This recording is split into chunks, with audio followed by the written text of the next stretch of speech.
सन्माननीय श्रोतागण, मी तुकाराम पुंडलिक खिल्लारे आपणासमोर सादर करीत आहे पुस्तक रसग्रहण।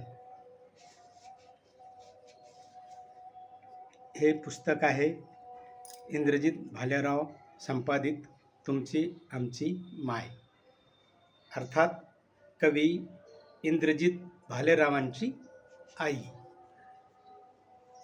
आई या नावातच लोभ, माया, प्रेम, कारुण्य आणि बळ एकवटले आहे। आई देखील माणूसच आहे, तिच्याही कडूगोड आठवणी असणारच।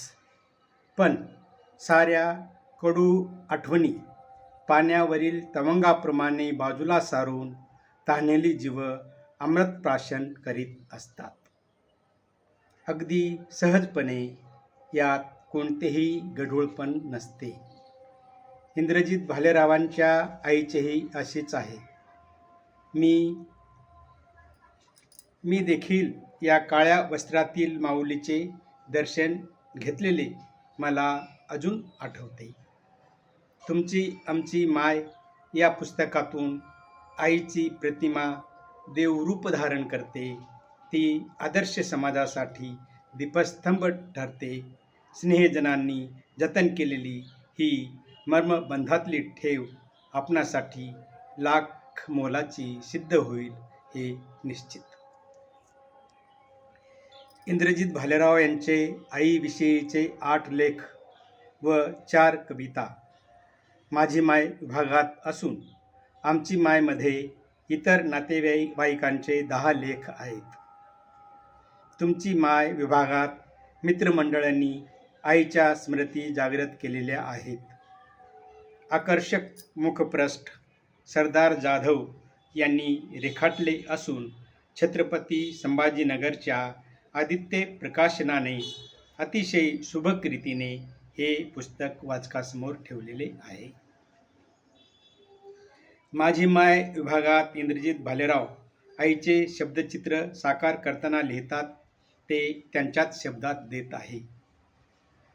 तू मानी आहेस, मनानं खंबीर आहेस, तू धुणं घेऊन नदीवर जायचीस, तुझा दगड ठरलेला होता, त्यावर धुणं धुताना कुणी दिसलं तर तू झिंज्या उपटायचीस, आधाद म्हणून तू सगळ्यांना ठाऊक होतीस।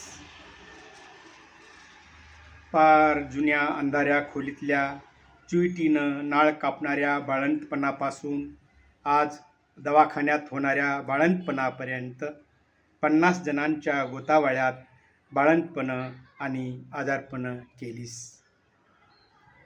शर्यत हरल्यावर 50 तोळ्यांच्या चांदीच्या कोपऱ्या जिंकणारीला देऊन टाकल्यास, सर्वांनी आग्रह करूनही परत घेतल्या नाहीस।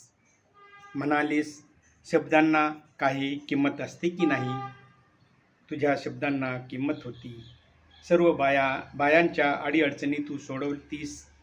गावातले कुणीही तुझ्या आज्ञेबाहेर नव्हते।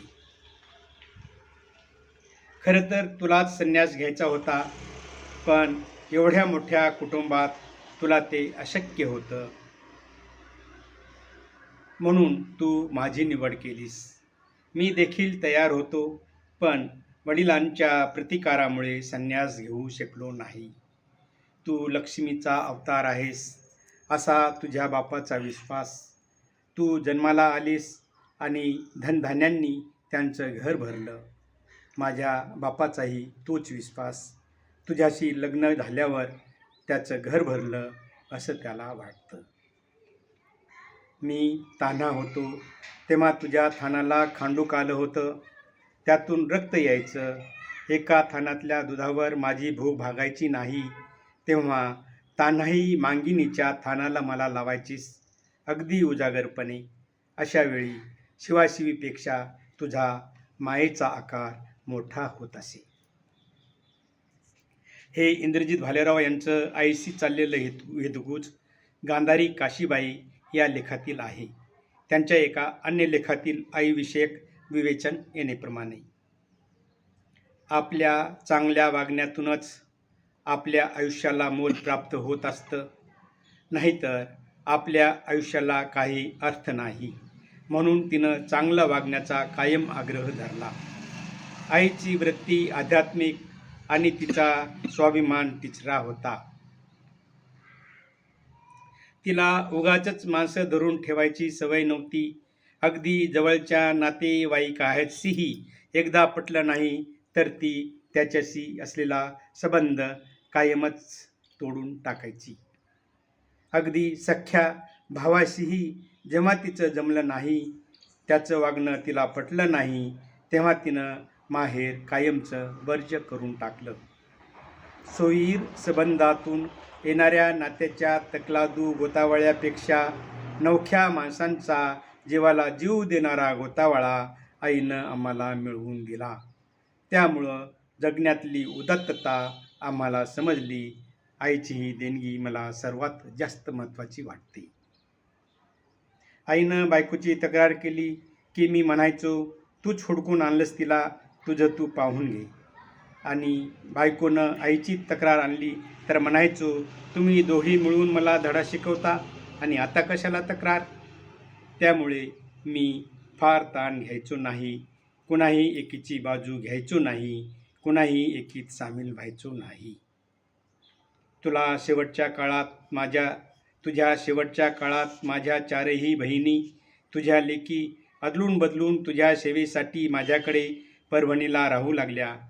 गया तर होतीच, सर्वाधिक सेवा केली ती चतुरबाईनं. प्रसन्न होऊन एके दिवशी तू प्रभूनं तुला दिलेली सोन्याची अंगठी तुझ्या बोटातून काढून चतुरबाईच्या मुठीत ठेवलीस. म्हणालीस, हे दुसऱ्या बहिणींना सांगू नकोस, त्यांना वाटलं मायनं एकेलाच दिलं. आता माझ्याजवळ एवढंच आहे.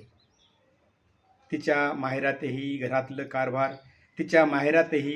कारभार आईनेच सांभाळला आणि वडिलांनी लाडाने तो तिच्या हाती दिला. नेतृत्वाचे गुण, स्वभावातला हट्टीपणा आणि निडरपणाही आईला माहेरातूनच आलेला असावा. घरातला हा रुबाब आई गावातही चालवायची. गाव तो रुबाब मान्यही करायचा. अर्थात रुबाबाला आईच्या चांगल्या गुणांची साथ होती. आईचं माहेर वारकरी पंथाचं म्हणजे काटाळाचं होतं. तिला हा संप्रदाय सोडून सासरच्या सर्वस्वी विरुद्ध परंपरा असलेला महानुभाव पंथ म्हणजे भवाळ्यांचे देव स्वीकारावे लागले. या पंथात मूर्तीला स्थान नाही, पण स्वामी चक्रधर ज्या ज्या दगडावर बसले, माहूरचे दत्तात्रेय ज्या ज्या दगडावर बसले, कृष्ण महाराज ज्या ज्या दगडावर बसले, गोविंद प्रभू चक्रपाणी ज्या ज्या दगडावर बसले, त्या त्या दगडाचे तुकडेच देवाचं रूप. याला देवही म्हणायचं नाही आणि दगडही म्हणायचं नाही. हे त्या त्या देवाचे विशेष आहेत.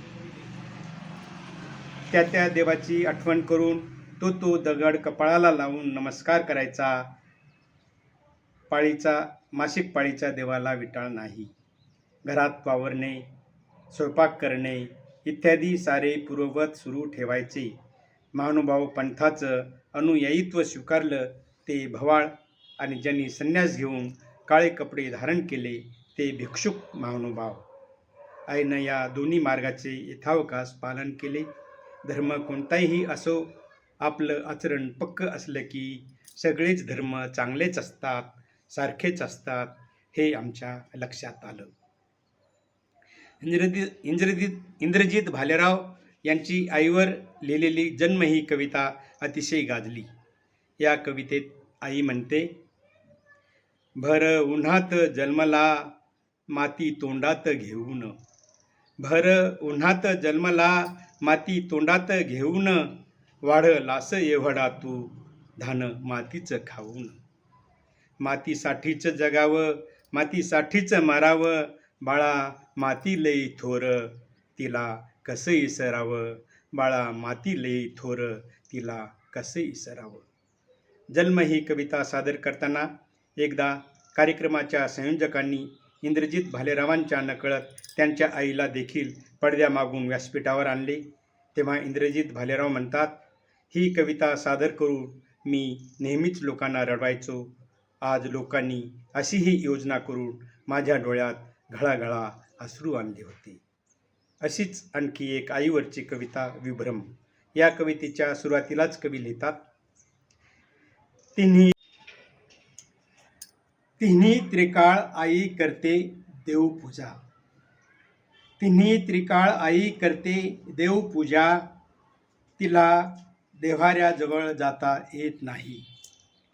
म्हणून मी देव नेतो तिच्याजवळ, म्हणून मी देव नेतो तिच्याजवळ. एक एक काळा पाषाण लावतो, तीन तीन वेळा तिच्या कपाळाला. या पुस्तकातील विभाग दुसरा आहे आमची माय. यात तिच्या लेकीबाळी आणि नातवांनी लिहिले आहे. वत्सलाबाई भोंग या आईची सर्वात मोठी लेक आहे. त्या आठवणींना उजाळा देतात. आईची युक्ती अशी असायची की वर्षभर वडील बाजारातून किराणा सामानात जी साखर आणायची त्यातली खोंगा साखर माय बाजूला काढायची. हायब्रिडच्या लहानशा पिशवीत साठवायची. तिच्याजवळ एक लोखंडी संदूक होती, त्यात ठेवून त्याला कुलूप लावून टाकायची आणि जत्रेच्या वेळी दिवाळीला लेकी आल्या की ती साखर काढून त्याचा सण साजरा करायची. आनंद आणि लक्ष्मी मायच्या संगच असायच्या. माय नंतर इंद्रजिताकडं परभणीला राहायला गेली. तिच्या संग लक्ष्मीही परभणीला गेली. गावाकडचं घर उद्ध्वस्त होत गेलं. परभणीचं घर मात्र दिगंताला पोहोचलं. इंद्रजिताची कीर्ती, इंद्रजिताचं घर, इंद्रजिताचा मानमरातब वाढतच गेला. प्रभाकर भालेराव लिहितात, मायचं मी 7वं अपत्य. लहानपणी मी अनेक आजारांनी ग्रस्त म्हणून अशक्त होतो. लहानपणापासून माईनं इतरापेक्षा माझ्यावर जास्तच माया केली. कुण्याही आईची त्याच्या दुर्बल मुलावर अशीच सर्वाधिक माया असते. कारण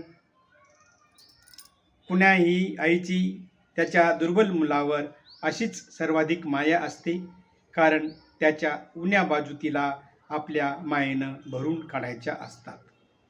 वडिलांनी आम्हाला कधीही मारलं नाही, अपशब्द वापरला नाही, पण मायच्या हाताचा मार आम्ही खूप वेळा खाल्लेला आहे. मी औरंगाबादला शिकायला जाताना बाबांनी हिंमत सोडली. जाऊ नका म्हणाले, पण माईनं हिंमत केली.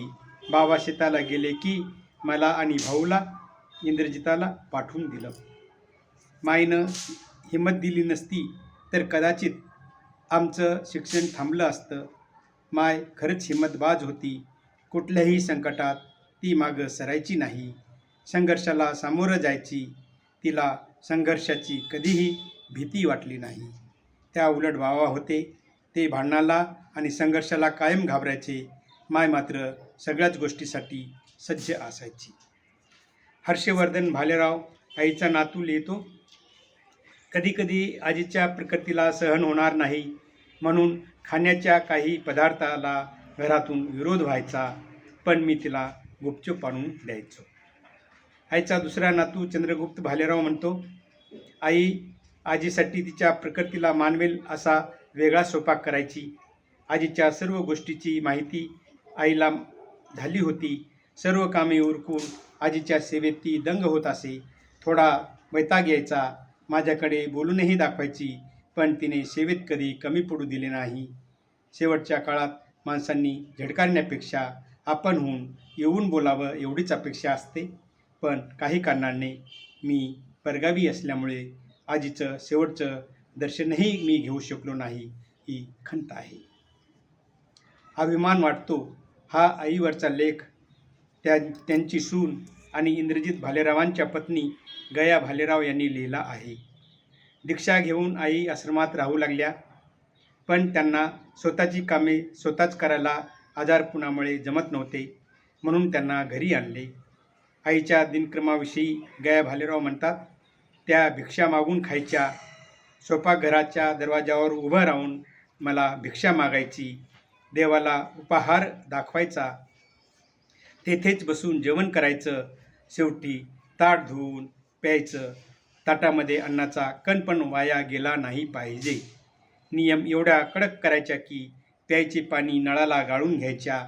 वयानुसार शरीराच्या तक्रारी एवढ्या वाढल्या की एक दुखलं म्हणून औषध गोळ्या दिल्या तर त्यातून दुसरंच दुखणं उभं राहायचं.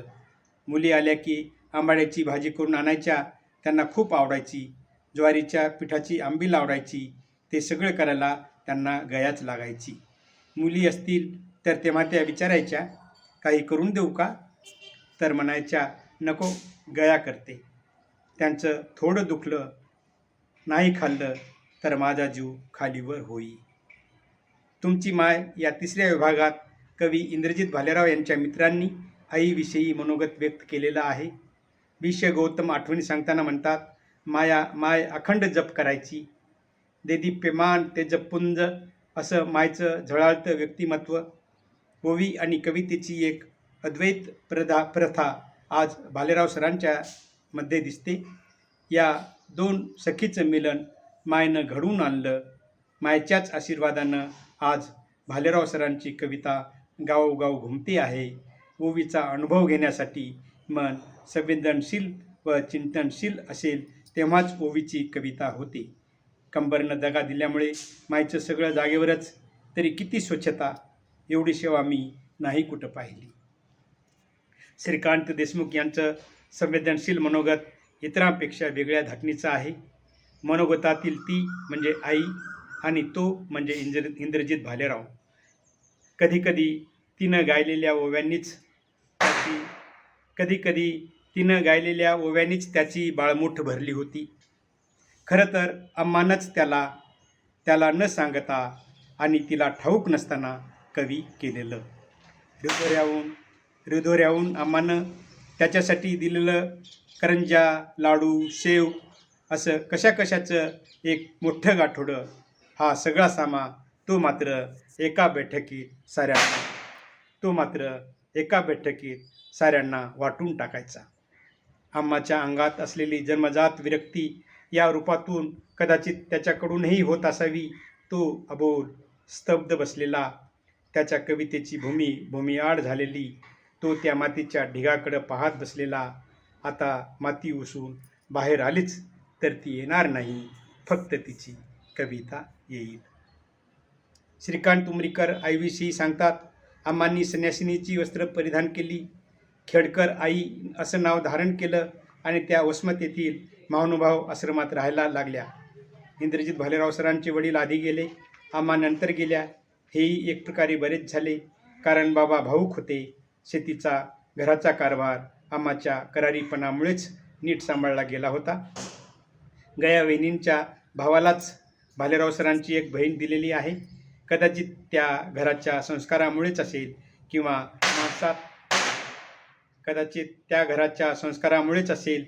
माणसात राहायच्या आतड्याच्या ओढीमुळे असेल, वहिनी सासूमध्ये गुंतून गेल्या.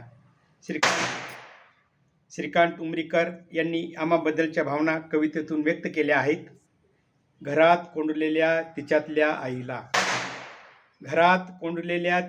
आईला आभाळानं हाक दिली, मातीनं अर्थ दिला, विश्वाची आई होत तिनं जीव सार्थ केला.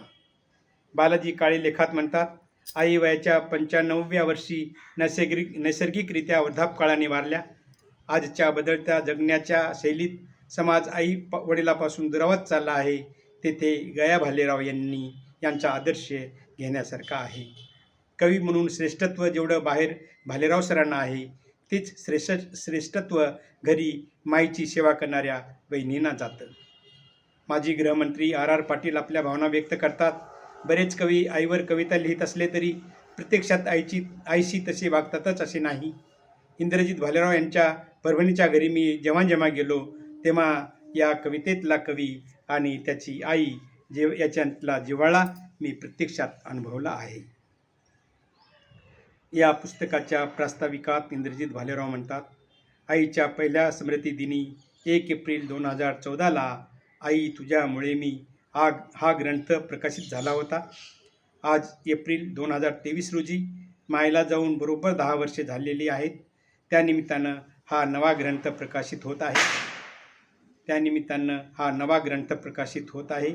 आता या पुस्तकाच्या माध्यमातून माझी आई सर्वांगानं साकार झालेली आहे. आपल्या उत्तम सादरीकरणातून गावोगावी कविता पोहोचवणाऱ्या या विख्यात कविवर्यांच्या दृष्टीनेही असेलही, पण मला मात्र आईचे हे सर्वांगाने साकार होणारे रूप वाटत नाही. कारण यात लिहिणारे सर्वच लेखक आईचा नितांत आदर करणारे आहेत. खरे तर कोणाचीही आई अशीच असते. आईचे कितीही केले तरी मी सेवेत उन्हा पडलो, अशीच प्रत्येक पुत्राची भावना असते. अर्थात या पुस्तकातील सर्वच लेख आईचे गुण दाखवणारे आहेत. आई म्हणून हे पुस्तक परिपूर्ण असले तरी व्यक्ती म्हणून पाहिले तर हे पुस्तक एकांगी आहे असे वाटते. गुण आणि दोषांनी मानवी जीवन फुलून आलेले आहे. तुमची आमची माय या पुस्तकातील विविध लेखकांच्या लेखातून आईचे कष्ट ने मायळूपण दिसून येते. आपल्या गरिबीतील घराच्या दाराचा झोपाटा काढून तेथे महाल उभा करण्याची किमया या माऊलीने घडवून आणली. विनम्र अभिवादन.